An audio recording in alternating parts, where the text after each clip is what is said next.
So here I was with a diagnosis of MS. And remember, all of my symptoms started after I had 4 silver fillings taken out on the right side and replaced with 4 new silver fillings. Let me be clear though, the MS Society says there is no link at all between silver amalgam fillings and this disease. But here I was with the diagnosis, and I was told, if you get worse and when this disease progresses, we will consider putting you on treatment.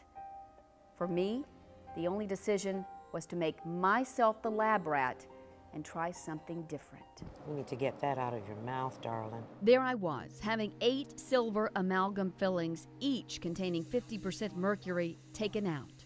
And go ahead and protect your breathing. $10,000 worth of elective dental work. How was I going to pay for it? Breathe in the oxygen for me. Was this even going to work? It was a total leap of faith. I'm going to measure the charges on this. I learned each silver amalgam filling, in addition to containing 50% mercury, also carries an electrical charge. That's very high. Which dentists who belong to the International Academy of Oral Medicine and Toxicology measure with special equipment. Excellent. In keeping with IAOMT guidelines, Dr. Ada Frazier also used an ionizer to neutralize harmful mercury vapor released when she drilled. Any mercury ions that escape from your mouth will be picked up by the electrons running across your body. Little finishing touches. Mercury is a neurotoxin. A blood biocompatibility test beforehand identified dental material compatible with me. I see these patients every day. I hear their stories. I see how it physically affects them, and it just breaks my heart. Dr. Frazier describes the first time I visited her office. Well, I thought that you were a very, very sick young lady. The biological dentist in Alabama. Hi, how are you? And Dr. Michael Bernoulli with the Center for Restorative Medicine in Hendersonville worked together to help me. And then touch my finger and then go back and forth. Bernoulli is a doctor of osteopathic medicine who left mainstream medicine after 20 years. What we're being taught is leaving out one side, a side of medicine and health that is enormous in its impact. Dr. Bernoulli believes there are 7 categories of toxins that trigger disease. Heavy metal toxicity from things like silver fillings is just one of them. Mercury tends to accumulate in the kidney, in the liver, in the brain. And I believe my brain, which is why I believe my own immune system began attacking the insulation around the nerve fibers in my brain, causing demyelination, making me lose balance, among other things. She really didn't accept it, which I think has led us where we are today. Not everyone who has silver fillings gets an autoimmune disease like MS, but Dr. Bernoulli believes plenty do. How do you just get enough of the obstructions out of the way fast enough and give those cells what they need, those cells to heal what they need to function optimally? For me, today you're doing the EDTA. Okay.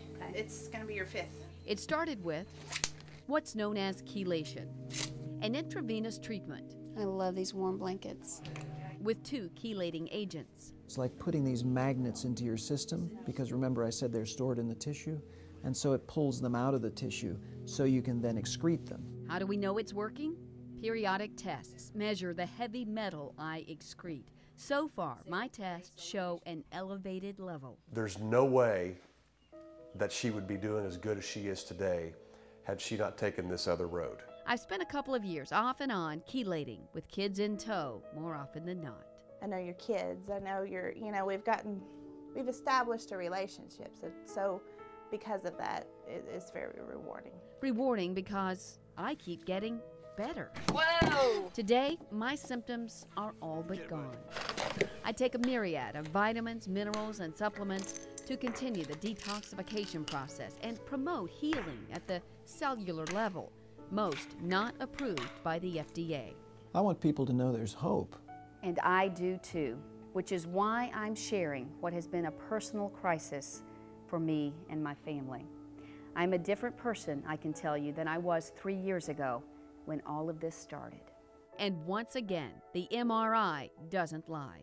After 2 consecutive checkups, the original white spots I affectionately call my Little Dipper are still there, but no new ones. Highly unusual. Most people who have MS, they have about 5, maybe 10% changes over time, usually year to year. So if we don't see changes over time, it makes us wonder maybe we don't have the right diagnosis.